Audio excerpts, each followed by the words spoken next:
हुआ है, क्या 2024 तक होगा? जब एनटीपीसी में 20 गुना रिजल्ट कहा गया है तो 11 गुना क्यों दिया गया? एक ही विद्यार्थी का रिजल्ट 5 पोस्ट के लिए क्यों भरा गया? और तीसरा और आखिरी सवाल, 12वीं के पद के लिए 12वीं के बच्चों के साथ ग्रेजुएशन के बच्चों को उठाया गया, क्या दोनों का स्तर समान है? और नॉर्मलाइजेशन में 15-20 नंबर किस प्रक्रिया के तहत बढ़ाया घटाया जाता है? अगर आप छात्रों के सवाल जवाब दें सर, शायद उन्हें फायदा हो। आपने सारे प्रश्न पूछे हैं, सारे के सारे महत्वपूर्ण प्रश्न हैं। मैं इन सारे प्रश्नों को एक एक करके लेता हूं। सबसे पहले, लेवल 1 में 2 स्टेज एग्जाम क्यों? 1,25,00,000 के आसपास स्टूडेंट्स ने अप्लाई किया है।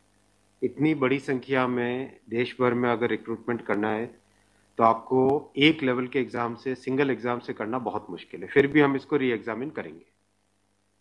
इतनी बड़ी संख्या में 1,25,00,000 कैंडिडेट्स अगर हो तो कैसे उनको एक साथ सेम तरीके से same level of hardness of question की, ये सब करना अति डिफिकल्ट। आप सब इस प्रक्रिया से गुजर चुके हो, आप भी समझते होंगे। इसलिए इसके दो, एक प्रीलिम एग्जाम और उसके बाद में एक कंप्यूटर बेस्ड टेस्ट 2, इस तरह से करके किया गया। वो नोटिस में लिखा गया था कि अगर जरूरत पड़ी, अगर परिस्थिति हुई तो उसके 2 लेवल किए जाएंगे। पहला ये। दूसरा, आपका प्रश्न कि 10+2 में ग्रेजुएट्स को कैसे अलाउ करें। देखिए, किसी भी एग्जाम में मिनिमम क्वालिफिकेशन का स्टैंडर्ड होता है, मैक्सिमम क्वालिफिकेशन का नहीं होता है कभी भी। ये कानूनन कॉन्स्टिट्यूशनल व्यवस्था में हम लोग काम कर रहे हैं। कॉन्स्टिट्यूशनल व्यवस्था के हिसाब से हम मिनिमम प्रिस्क्राइब कर सकते हैं, मैक्सिमम प्रिस्क्राइब नहीं कर सकते। तो 10+2 के लिए जो क्वालिफिकेशन वाला स्केल है, उसमें अगर ग्रेजुएट बैठे हैं तो उसको रोकने का हमें कोई अधिकार नहीं है, किसी को कोई अधिकार नहीं है। अगर कोई नया इसके बारे में कोई नया न्यायपालिका की तरफ से कोई चीज आती तो अलग बात है, लेकिन हमारे पास कोई अधिकार नहीं है इसका। दूसरा विषय था ये।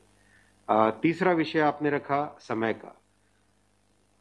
देखिए, शुरू में इसके लिए, जो इस एग्जाम को कंडक्ट करने के लिए एप्लीकेशंस आई, दोनों के दोनों एग्जाम्स में 1 करोड़ से ज्यादा एप्लीकेशंस आई। 1 करोड़ से एप्लीकेशन ज्यादा आई तो जो एग्जामिनेशन कंडक्ट करने के लिए एजेंसी हमको हायर करनी थी, उसको हायर करने में टाइम लगा, 6 महीने से ज्यादा लगा। नेचुरली इतनी बड़ी संख्या में अगर एग्जाम करना है देश में तो अपने आप में वो एक बहुत बड़ा challenge. It's a Himalayan task, it's a huge task, it's a very very big challenging task. तो एजेंसी को सेलेक्ट किया गया। सेलेक्ट करते करते कोरोना आ गया। कोरोना के फेज में देरी हुई, लेकिन फिर भी डिस्पाइट कोरोना तुरंत दिसंबर 2020 में एग्ज़ाम की प्रोसेस चालू हुई। एग्ज़ाम की प्रोसेस चालू हुई और despite second wave of corona फिर भी एग्ज़ाम किया गया with all the precautions, all the safety things करके इसको लाए। जो दूसरा वाला ग्रुप बी का एग्ज़ाम है उसमें कैट में चले गए थे बच्चे, क्योंकि करीब 5 लाख के आसपास एप्लीकेशंस ऐसी थी जिसमें फोटोग्राफ प्रॉपरली मैच नहीं हो रहा था। तो नेचुरली अगर एप्लीकेशन में फोटोग्राफ मैच नहीं हो तो उसको आप एग्जाम में कैसे लोगे। तो वो विषय आया था। तो उस विषय के कारण लोग कैट में गए थे। एडमिनिस्ट्रेटिव ट्रिब्यूनल ने जैसे ही उसका समाधान किया, फैसला किया, उसके फैसले के तुरंत बाद में हम लोगों ने एग्जाम के प्रोसेस को आगे किया। कोई उसमें देरी नहीं की। और हमारा, देखिए, हमारी सरकार, प्रधानमंत्री श्री नरेंद्र मोदी जी का इंटेंट हमेशा है कि मैक्सिमाइज करना है रोजगार को। इसीलिए आप देखिए, इतनी बड़ी संख्या में, यानी रेलवे में 1,40,000 टोटल, 1,05,000 ग्रुप डी की कैटेगरी में, लेवल 1 की कैटेगरी में, और लेवल 2 से लेवल 6 की कैटेगरी में 35,000 कैंडिडेट्स वैकेंसीज। 1,40,000 की वैकेंसीज लाना कोई छोटी बात नहीं है, बहुत बड़ी बात है। फिर आपका चौथा पॉइंट आप देखिए, ज़्यादा से ज़्यादा कैंडिडेट्स को फर्स्ट स्टेज से सेकंड स्टेज में जाने का मौका मिले, इसके लिए 2015 तक हमेशा प्रिलिमिनरी एग्जाम जो होता था, फर्स्ट स्टेज होता था, उससे 10 गुना लिए जाते थे, केवल 10 गुना लिए जाते थे। 2015 के बाद में पहले ही संख्या बढ़ा के 15 गुना कर दी गई, जिससे कि ज़्यादा से ज़्यादा कैंडिडेट्स को मेन एग्जाम के लिए जाने का मौका मिले। और 2019 में इस संख्या को 20 गुना किया गया ताकि ज़्यादा से ज़्यादा लोगों को अवसर मिले। ज़्यादा से ज़्यादा लोग, क्योंकि फर्स्ट स्टेज जो प्रिलिमिनरी एग्ज़ाम इतना बड़ा नंबर है कि उस नंबर में हो सकता है कुछ बाय चांस उस दिन तबीयत ठीक नहीं हो, कोई दूसरा कारण हो, समय पे पहुंच नहीं पाए, कोई भी कारण से मिस कर गया, तो मैक्सिमम लोगों को हमें चांस देने का इंटेंट है। इसी इंटेंट के कारण 20 गुना किया गया। जो 10 गुना था 2015 से पहले, उसको 20 गुना किया गया 2019 में। तो ये प्रो स्टूडेंट्स, प्रो कैंडिडेट्स वाली अप्रोच है हमारी, और हमारी इंटेंट एकदम नेक नियति से काम कर रहे हैं, सच्चाई से काम कर रहे हैं। देखिए, कोई भी कहीं भी एक भी जगह से कहीं कोई पेपर लीक होने की बात नहीं है, कहीं पे कोई एग्जाम के मैनिपुलेशन की बात नहीं है।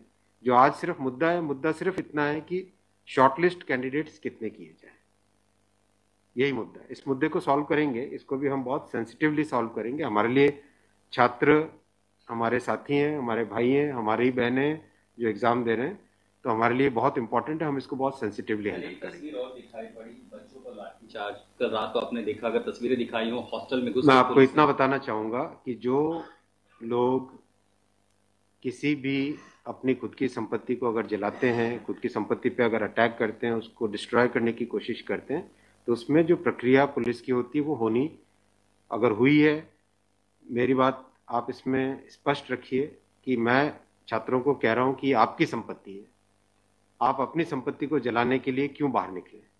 और हम आपकी बात को शुरू से सुन रहे हैं। जिस दिन आपने पहले पॉइंट रखा, उसी दिन हमने तुरंत इसका, जैसे ही दूसरे दिन ही मेरे नज़र में आ गई थी बात ये, और दूसरे दिन मैंने तुरंत सारा ये टेबल मंगवाया कि आप मुझे एग्जैक्ट बताओ हर एक लेवल पे क्या वैकेंसी है, और हर एक लेवल पे एग्जैक्ट, जैसे लेवल 2 पे 5663, उसकी जगह 1,13,000, कितने गुने? 20 गुने। लेवल 3 पे 4,940, उसके अगेंस्ट कितने शॉर्टलिस्टेड? 98,833, 20 गुने। तो जो नोटिस के अंदर प्रक्रिया एग्जैक्टली उसके हिसाब से किया है, हर एक पे, level 2, level 3, level 4, level 5, level 6, हर एक पे एग्जैक्टली 20 टाइम्स किया गया है। इश्यू वो नहीं, इश्यू डुप्लीकेट नहीं, इश्यू यूनिक वाली बात आ गई। अब वो मुद्दा उनका है, क्योंकि इसलिए मुद्दा आ रहा है कि जिन लोगों ने तैयारी कर ली है उनको लगता है कि हमें एक बार और चांस मिल जाए, इसलिए हम इसको बहुत सेंसिटिवली हैंडल करेंगे।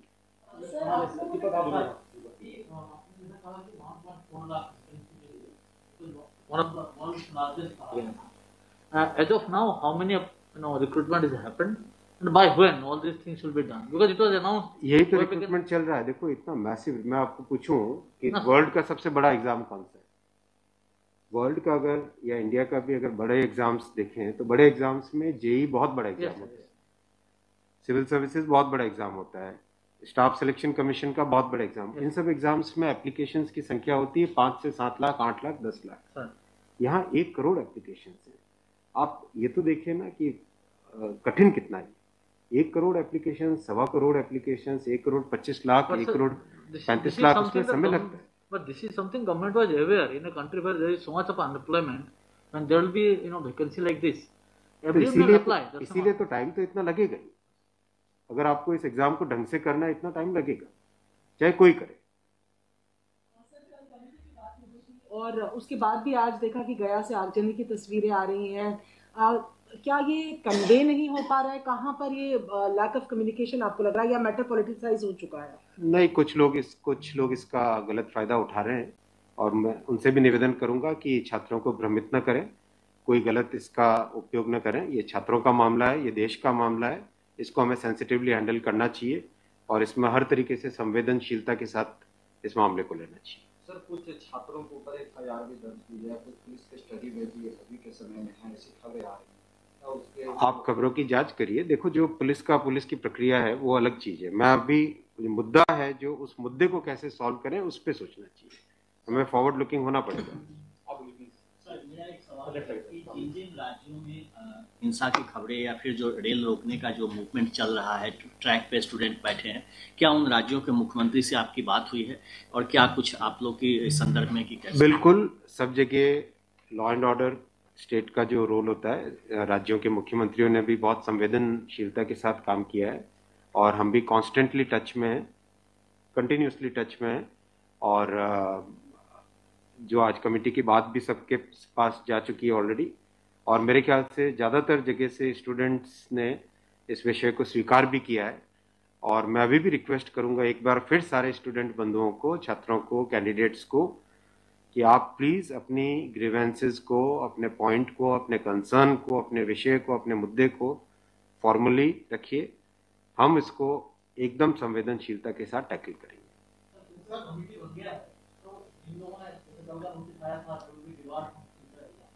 Will that also be considered because they did not know that this is going to happen?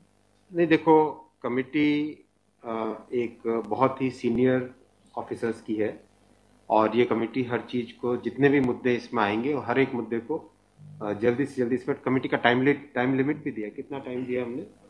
Time limit total 4 मार्च तक। जो कमेटी की रिपोर्ट आने का क्या मतलब, जल्दी से जल्दी हमारा एम है कि इस मुद्दे को बिल्कुल भी डिले न करके जल्दी से जल्दी सॉल्व करें। 16/2 तक सारे के सारे कैंडिडेट्स अपने कंसर्न सबमिट कर सकते हैं। 3 वीक्स टाइम दिया। I think that's a reasonable time. इससे ज़्यादा टाइम देने की ज़रूरत नहीं है। और कमिटी अपना सारे कंसर्न्स को एग्जामिन करके रिकमेंडेशंस देने का टाइम 4 मार्च दिया गया। तो कोशिश करेंगे उससे पहले अगर हो जाए, 4 मार्च से भी पहले अगर हो जाए। डिपेंड करेगा कि कितने रिप्रेजेंटेशंस आते हैं। और मोटे मोटे मुद्दे तो अभी आ चुके हैं पब्लिक में सबके, इसलिए मुझे नहीं लगता है कि इसमें बहुत ज़्यादा टाइम लगेगा। वो आपकी नॉलेज में आ गया है, मोटा मोटी सही आ गया है। दूसरी ओर ये कि जो आपके पैरामीटर्स हैं उस पर सब कुछ सही तरीके से दिया गया है, उसी तरह से शॉर्ट लिस्ट किया गया है। फिर इसमें प्रॉब्लम कहाँ? फिर उसमें कमेटी आपको रिपोर्ट क्या करेगी और करेंगे क्या? इसका मतलब अगर चेंज करते हैं कुछ तो दूसरे एक बड़ा पक्ष और भी तो विरोध करेगा। हाँ, ये इसीलिए तो मैं आपको देखो बताऊं ना, एग्जैक्ट किसी भी लेवल पे नोटिस में जो लिखा था कि 20 गुना कैंडिडेट लेंगे, अगर आपके सामने टेबल रखा हुआ है, 5,663 की जगह 1,13,000 यानी 20 गुना। 4,940 के लेवल 3 में 98,833 20 गुना। 161 के अगेंस्ट 3223 20 गुना। 17,393 347 3,47,676 20 गुना। 7,124 वैकेंसीज के अगेंस्ट 1,42,413 20 गुना। एग्जैक्ट 20 गुना है हर एक लेवल का। अब स्टूडेंट्स क्या कह रहे हैं कि जिन कैंडिडेट्स ने एक से ज्यादा लेवल में क्वालिफाई कर दिया है, राइट जी, उसके कारण सपोज मान लीजिए लेवल 3 में जो लेवल 5 का कैंडिडेट है वो भी क्वालिफाई हो गया है जी, तो वो लेवल 3 में कोई एक कैंडिडेट को जो क्वालिफाई नहीं हुआ है, उसे लगता है कि अगर उसको यूनिक के हिसाब से काउंट करते तो शायद उसको भी एक मौका मिल जाता मेन एग्जाम देने का। बराबर है, ये मुद्दा है, मुद्दा ही है। अब जो नोटिस इनवाइटिंग एग्जाम है, एग्जाम का जो नोटिफिकेशन होता है उसकी एक सैंक्टिटी है, वो कोर्ट का मैटर है, वो लीगल मैटर हो जाता है। एग्जैक्टली उसके हिसाब से किया गया एग्जाम का, एग्जाम को उसी हिसाब से कंडक्ट किया गया, उसी हिसाब से शॉर्टलिस्टिंग की गई। अब जब ये मुद्दा आया है तो इस मुद्दे को सॉल्व करने के लिए कोई ना कोई तो तरीका निकालना पड़ेगा, राइट? तो आपका जो प्रश्न है, आपका प्रश्न वैलिड है कि क्यों ऐसा। आपके सामने डेटा सामने रखे हुए हैं, डेटा आप सबके सामने है, बिल्कुल एग्जैक्ट डेटा है कोई, और ये डेटा हमने पहले दिन ही दे दिया था। जो टर्म कंडीशंस ऑलरेडी जब पब्लिसाइज किया जाता है, कोई पोस्ट होती है तो उसके लिए टर्म कंडीशंस ऑलरेडी पहले से घोषित होता है, उसके आधार पर ही ये सब कुछ किया गया होगा। हाँ बिल्कुल। फिर एक कमेटी या आपको कुछ रास्ता आप नहीं दिख रहा है क्या? ये जो कमेटी रिपोर्ट देगी क्या उसके अगेंस्ट देगी जो आपके टर्म कंडीशंस पहले वाले थे? बात वही है ना कि आपकी बात तो फिर लोग कोर्ट जाएंगे। हाँ, बात वही होगा जो नहीं, अपने को तरीका ऐसा सॉल्व करना पड़ेगा, कोई तो ऐसा तरीका निकालना पड़ेगा जिससे कि जो लोग शॉर्टलिस्ट हुए हैं उनका भी करियर इफेक्ट ना हो, उनके प्रोस्पेक्ट्स भी कमजोर ना हो, और जो लोगों की ग्रीवेंस है उस ग्रीवेंस को तो एड्रेस करना पड़ेगा ना। छात्रों का मुद्दा है और लोगों ने अगर ग्रीवेंस रेज की है तो हमारी ड्यूटी है कि उसको हमें एड्रेस तो करना पड़ेगा ना। लेकिन आप देख रहे हैं आपके सामने ये टेबल है, एग्जैक्ट हर एक लेवल पे 20 टाइम्स है एग्जैक्ट। ये आप टेबल आप सब लोग देख लीजिए। और ये हमने जैसे ही शॉर्टलिस्टिंग हुई, कुछ लोगों ने मुद्दा उठाया, तुरंत मैंने आरआरबीज को क्लियर बोला था कि ये एग्जाम हमारी तरफ से एकदम ट्रांसपेरेंटली होना चाहिए और हर जगह एग्जैक्ट ये सब नंबर्स रखे गए। एक सवाल अगर आपके धन्यवाद। ठीक है, थैंक यू सो मच।